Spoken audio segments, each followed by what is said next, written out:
Second bill మనం మాట్లాడుకున్నట్టయితే the farming produce trade and commerce protection and facilitation bill 2020. So ఇప్పుడు మనం మాట్లాడుకున్నట్టయితే trade and commerce అంటే ఏంటి, ప్రమోషన్ అండ్ ఫెసిలిటేషన్ అంటే ఏంటి. సో ట్రేడింగ్ అంటే ఏంటంటే ఇప్పటివరకు మనకి ఫార్మర్స్ ఏం చేసేవాళ్ళంటే వాళ్ళు మండీస్లో కానీ ఏపీఎంసీ యార్డ్స్, అంటే ఏపీఎంసీ యార్డ్స్ అంటే agriculture produce market committee. So ఇవి ఏంటంటే వేర్ హౌస్ అని అనొచ్చు, లేకపోతే కోల్డ్ స్టోరేజ్ అని కూడా అనొచ్చు, లేక మండీస్ అని కూడా అనొచ్చు. కొన్ని ప్లేసెస్లో ఇండియాలో మండీస్ అని కూడా అంటారు. సో ఫార్మర్స్ ఏం చేస్తారంటే వాళ్ళు చేసిన ప్రొడక్షన్, వాళ్ళు చేసిన ఫార్మ్ ఏదైతే ప్రొడ్యూస్ చేశారో వాళ్ళు APMC yards agriculture produce market committee దగ్గరికి వచ్చి అక్కడికి వచ్చి వాళ్ళ ప్రోడక్ట్ని అమ్ముకుంటారండి. అంటే వాళ్ళ ప్రోడక్ట్ని ఇస్తారు, అక్కడ ప్రైస్ డిటర్మైన్ అవుతుంది ఏపీఎంసీ యార్డ్స్లో. డిటర్మైన్ అయిన తర్వాత వాళ్ళు దాన్ని అమ్ముకుంటారు అక్కడ యార్డ్స్కి వచ్చి. సో ఇప్పుడు నెక్స్ట్ ఏం చెప్పాలనుకుంటున్నా అంటే ఇదే బిల్లో జనరల్గా అగ్రికల్చర్ అన్నది మన ఇండియాలో ఎవరు కంట్రోల్ చేస్తారు అంటే అది స్టేట్ గవర్నమెంట్ కంట్రోల్ చేస్తుందండి. సో స్టేట్ గవర్నమెంట్ అనేది కంట్రోల్ చేస్తుంది అనమాట. సో ఇప్పుడు ఢిల్లీలో మనకు అజిటేషన్ చూస్తుంటే పంజాబ్, హర్యానా స్టేట్స్ నుంచి ఈ ఫార్మర్స్ వచ్చి చాలా అజిటేట్ చేస్తున్నారు. ఎందుకంటే వాళ్ళకి ఫీలింగ్ ఏంటంటే హర్యానా స్టేట్ కానీ పంజాబ్ స్టేట్స్ కానీ ఇండియాలో largest producers of crops.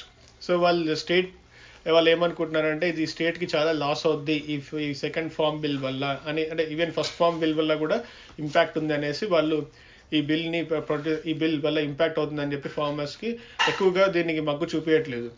So next వచ్చి ఇప్పుడు నేను ఫార్మర్స్ ఇంతకుముందు ఏం చేసేవాళ్ళంటే చెప్పాను కదండి. సో ఏపీఎంసీ యార్డ్స్లో కానీ మండీస్లో కానీ వాళ్ళు వచ్చి అమ్ముకుంటారనమాట. సో ఇప్పుడు గవర్నమెంట్ రెగ్యులేట్ చేస్తుంది, బేసికలీ గవర్నమెంట్ కానీ పెద్ద ట్రేడర్స్ కానీ రెగ్యులేట్ చేస్తారు వాళ్ళ ప్రైస్ అనేది ఎట్లా డిటర్మైన్ చేసేవాళ్ళు అనమాట. కానీ ఇప్పుడు ఈ న్యూ ఫార్మ్ బిల్ వల్ల ఏమవుతుందంటే వాళ్ళు ఏపీఎంసీ యార్డ్స్కి వచ్చి వాళ్ళ ప్రోడక్ట్ని ఇచ్చి వాళ్ళ మీద డిపెండ్ అవ్వాల్సిన అవసరం ఏం లేదు. ఫార్మర్స్ వాళ్ళు డైరెక్ట్గా ఎక్కడికైనా వెళ్ళేసి వాళ్ళ స్టేట్ అనే కాదు వేరే స్టేట్కి కూడా వెళ్ళి కూడా అమ్ముకోవచ్చు, అంటే ఏ ప్రైస్లోనే అమ్ముకోవచ్చు. కానీ ఇప్పుడు వేరే స్టేట్కి వెళ్ళి అమ్ముకోవాలంటే ఫార్మర్ దగ్గర చాలా డబ్బులు కూడా ఉండాలి, ట్రాన్స్పోర్టేషన్ కాస్ట్ పడుతుంది. సో ఇవన్నీ ఆలోచించుకోవాలి. కానీ ఈ పాయింట్లో నేను ఇంకా ఫర్దర్గా వెళ్ళాలనుకుంటున్నాను అండి. సో ఇప్పుడు దీనివల్ల ఎవరికి బెనిఫిట్ అవుద్ది అంటే లార్జ్ స్కేల్ ఫార్మర్, అంటే చాలా పెద్ద ఫార్మర్, అతనికి చాలా ల్యాండ్స్ ఉండి అతను చాలా కంట్రోల్ చేస్తుంది, చాలా ప్రొడక్షన్ చేసే ఫార్మర్స్కి ఎక్కువ బెనిఫిట్ అవుతుంది. ఎందుకంటే ఇప్పుడు స్టేట్ గవర్నమెంట్ ఇన్వాల్వ్మెంట్ ఉండదు. సో ట్యాక్సెస్ అన్నది స్టేట్ గవర్నమెంట్ ట్యాక్స్లు ఇవన్నీ అతని మీద పడదనమాట. సో ఎక్కడికైనా వెళ్ళి అతను పండించిన పంట తీసుకెళ్ళి ఎక్కడైనా అమ్ముకోవచ్చు. ఆయన ఏపీఎంసీ యాడ్స్లోనే అమ్ముకోవచ్చు, లేకపోతే బయటకు వెళ్ళి ఎక్కడైనా అమ్ముకోవచ్చు. అదే ఇప్పుడు చూసుకున్నట్టయితే పెద్ద ఫార్మర్స్ చాలా బెనిఫిట్ అవుతుందండి, అది నేను చెప్పాలనుకుంటున్నాను. స్మాల్ ఫార్మర్స్కి ఏంటంటే ఇవన్నీ లాజిస్టిక్స్ కాస్ట్లు కానీ ఇంకా వేరే కాస్ట్లన్నీ యాడ్ అయ్యి అవి కొంచెం ప్రాబ్లం అవ్వచ్చు. పెద్ద స్మాల్ ఫార్మర్స్ చాలా ప్రాబ్లం అవ్వచ్చు ఫార్మర్స్కి. ఇప్పుడు ఏంటంటే నెక్స్ట్ ఇప్పుడు నేను ఇదే యాక్ట్లో మాట్లాడుకోవాల్సింది ఏంటనుకుంటున్నా అంటే ఇప్పుడు ఫార్మర్స్ ఏ ప్రైస్కి నమ్ముకోవచ్చు అని చెప్తున్నా, కానీ ఇక్కడ దీనిలో ఇంకో క్లాజ్ ఉందండి. ఏంటంటే ఫార్మర్స్ పండించే పంట డిమాండ్ ఎక్కువ ఉంటే దాని ప్రైస్ అంత ఉంటుందండి, ప్రైస్ ఇంక్రీజ్ అవుతుంది. అదే డిమాండ్ లేదనుకోండి ప్రోడక్ట్కి, అంటే ప్రోడక్ట్ ఇన్ ద సెన్స్ వాళ్ళు పండించే పంటకి అది ప్రైస్ వాల్యూ అన్నది డౌన్ అయిపోతుంది. సో ఆ డౌన్ అయిపోయిన సమయంలో ఇప్పుడు డౌన్ కాకుండా ప్రోడక్ట్ ప్రైస్ ఎక్కువ డిమాండ్ ఉందనుకోండి, ప్రైస్ ఎక్కువ ఉంటుంది. సో ఫార్మర్స్ అందరు హ్యాపీగా ఉంటారు, that's fine. But on the other side ఇప్పుడు ఏంటంటే ప్రైస్ పడిపోయింది, సడన్గా ప్రైస్ పడిపోయింది అనుకోండి, at the same time cultivate చేయడానికి కాస్ట్ ఏదైతే పడుతుందో, లైక్ ఫర్టిలైజర్స్ కొనుక్కోవడానికి కానీ, గింజలు కొనుక్కోవడానికి కానీ, తర్వాత ఇంకా వాటర్ ప్రొడక్షన్, ఇవన్నీ చాలా ఉంటాయి, వేరే things that is needed for cultivation అనమాట. అవన్నీ ప్రైసెస్ ఎక్కువైంది అనుకోండి, ఇప్పుడు ఫార్మర్స్కి గవర్నమెంట్ వచ్చి ఏం సపోర్ట్ చేయదు. ఎందుకంటే గవర్నమెంట్ అనేదాన్ని సైడ్ ట్రాక్ అయిపోయింది ఈ బిల్ పాస్ చేయడం వల్ల. ఇప్పుడు ఫార్మర్స్ డైరెక్ట్గా they will be there in direct contact with the business people. So ఇప్పుడు ఫార్మర్స్ ఇక్కడ ఈ సిచ్యువేషన్ వస్తే వాళ్ళు చాలా మటుకు కష్టాలు పడాల్సి వస్తుంది. ఎందుకంటే గవర్నమెంట్ అయితే సబ్సిడీ పరంగా ఏదైనా గ్రెయిన్స్ కానీ ఏదైనా ఫర్టిలైజర్స్ కానీ ఇచ్చే పరిస్థితిలో గవర్నమెంట్ ఉండదు. సో దీనివల్ల ఏమవుతుందంటే ఫార్మర్స్కి చాలా మటుకు కష్టాలు పడతారనమాట. స్మాల్ ఫార్మర్స్ నేను చెప్పేది, పెద్ద ఫార్మర్స్ అయితే okay they can handle it అనుకుంటున్నాను, కానీ స్మాల్ ఫార్మర్స్కి ప్రాబ్లం అవుతుంది. సో ఇప్పుడు ఇదే సిచ్యువేషన్లో నేను ఇంకా ఫర్దర్గా మాట్లాడుకోవాలనుకుంటున్నాను. సో ప్రైవేట్ ప్లేయర్స్ అంటే ఏంది, బిజినెస్ పీపుల్ ఎవరైతే వచ్చి కొనుక్కుంటున్నారో ఈ ఫార్మర్స్ దగ్గర వాళ్ళు చాలా బెనిఫిట్ అవుతారు. ఎందుకంటే వాళ్ళు స్మార్ట్గా ఆలోచించి ఇదే టైం ఎప్పుడైతే ప్రైజెస్ పడిపోతాయో వాళ్ళు ఆ ప్రైస్లో కొనేసుకుంటారనమాట. సో వాళ్ళు అది ప్రైస్లో కొనేసుకొని వాళ్ళు ఏం చేస్తారంటే దాన్ని ఎక్కువ ప్రైస్కి అమ్ముకుంటారు, రైట్? సో దానివల్ల వాళ్ళకి ప్రాఫిట్ ఎక్కువ ఈ టైంలో ప్రైవేట్ ప్లేయర్స్కి. సో ఇప్పుడు థర్డ్ బిల్ గురించి మాట్లాడుకోవాలనుకుంటున్నాను అండి. థర్డ్ బిల్ ఏంటంటే friends, the essential commodities amendment bill 2020. So ఈ అమెండ్మెంట్ అనమాట జస్ట్ ఈజ్ లైక్ ఆల్రెడీ ఇదైతే ఉంది, ఎసెన్షియల్ కమోడిటీస్ బిల్ 20 బిల్ అనేది ఆల్రెడీ మనకు ఉంది. వాళ్ళు just government, central government amendment చేసింది, అంటే ఫ్యూ న్యూ అడిషన్స్ యాడ్ చేసింది అనమాట.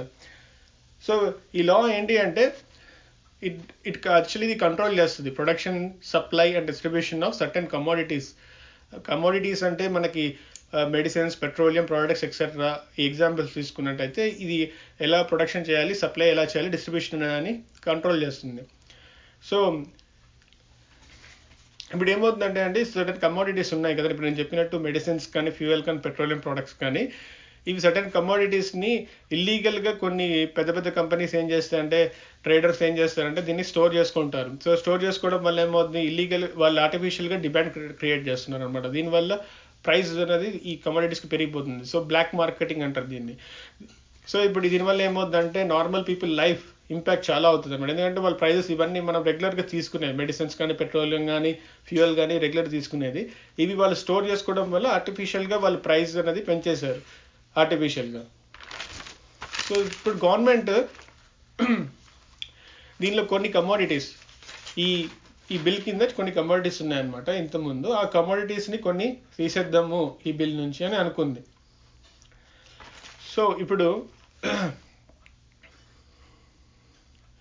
నెక్స్ట్ ఏంటంటే గవర్నమెంట్ కొన్ని కమోడిటీస్ని తీసేయాలనుకుంది. అట్ ద సేమ్ టైం కొన్ని న్యూ, అదే నేను చెప్పాను కదండి, న్యూ అమెండ్మెంట్ యాడ్ చేసిందని చెప్పాను కదా, ఎలా ఏంటి అనేది చెప్పాలనుకుంటే ఒక గుడ్ ఎగ్జాంపుల్ ఇస్తాను. రీసెంట్గా మనకి ఇప్పుడు కోవిడ్ వల్ల మాస్క్ కానీ, శానిటైజర్స్ కానీ మనకి ఇంతకుముందు ప్రొడక్షన్ లేదు, అంటే ప్రొడక్షన్ ఉంది కానీ అంతగా లేదు.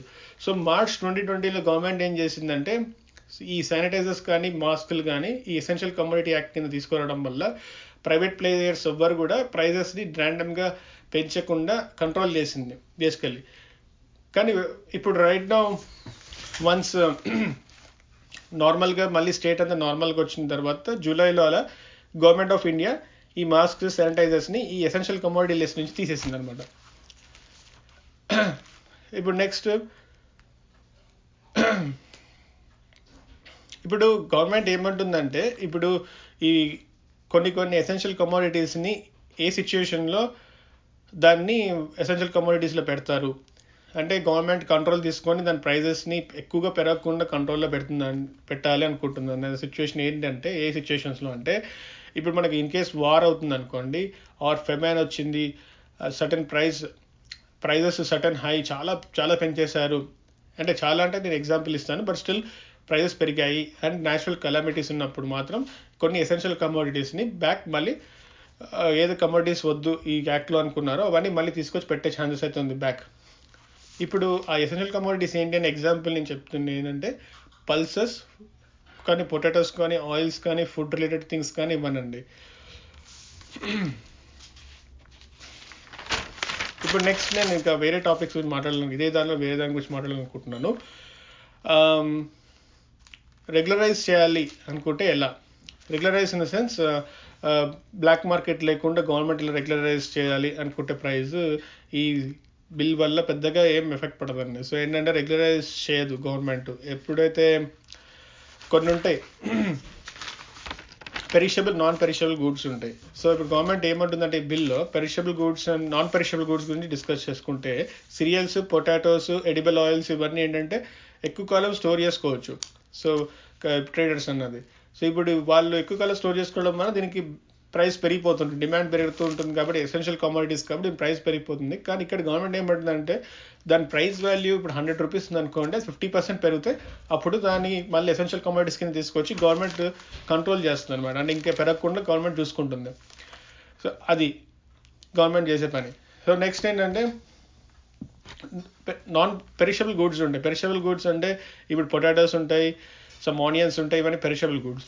ఇప్పుడు గవర్నమెంట్ ఎప్పుడొచ్చి దీనిలో యాక్ట్లో అంటే ఎప్పుడొచ్చి ఈ దాని ఒక ప్లే అంటే ఇన్ సెన్స్ కంట్రోల్ చేస్తూ ప్రైస్ అని మనం మాట్లాడుకుంటే ఇప్పుడు ఆనియన్స్ వచ్చి 50 రూపీస్ ఉందనుకోండి, అది ఎప్పుడైతే 101 రూపీస్ అంటే మోర్ దాన్ 100% పెరుగుతుందో అప్పుడు గవర్నమెంట్ వచ్చి దీన్ని కంట్రోల్ చేయాలని చూస్తుంది. సో సో ఈ మొత్తం వల్ల ఏమవుతుందంటే ఫార్మర్స్కి బెనిఫిట్ కూడా ఉంది దీనిలో. ఎట్లా అంటే ప్రైస్ వాళ్ళు సర్టన్ లిమిట్ అని పెట్టారు కాబట్టి సెంట్రల్ గవర్నమెంట్, అంతవరకు వాళ్ళు పెంచుకోవచ్చు. కాబట్టి వాళ్ళు దే విల్ హ్యావ్ సర్టన్, అంటే ఇప్పుడు ఏంటంటే ప్రైస్ ఇంక్రీజ్ చేయడం వల్ల ఫార్మర్స్కి బెనిఫిట్ అవుద్ది. కానీ అట్ ద సేమ్ టైం కొన్ని ప్రైవేట్ ప్లేయర్స్ ఉంటారు కదా, నేను చెప్పాను కదా, ఈ ఓవరాల్ గేమ్ అంటే ఫార్మర్స్ పెంచుకుంటారు price, at the same time traders కూడా పెంచుకుంటారు ప్రైస్ వాళ్ళ ప్రాఫిట్ కోసం అని. సో ట్రేడర్స్ సైడ్ నుంచి మనం మాట్లాడుకుంటే కొన్ని ప్రైవేట్ ప్లేయర్స్ ఎవరైతే స్ట్రాంగ్ ఉంటారో వాళ్ళు మోనోపోలీస్ అంటారు వాళ్ళని. సో వాళ్ళు డామినేట్ చేస్తారు మార్కెట్ నుండి. సో ఇది ఈ యొక్క బిల్ తేవడం వల్ల ఎలా ఫార్మర్స్కి బెనిఫిట్ అవుతుంది, అట్ ద సేమ్ టైం ట్రేడర్స్కి ఎలా బెనిఫిట్ అవుతుంది అనేది నేను చెప్పాను, రైట్.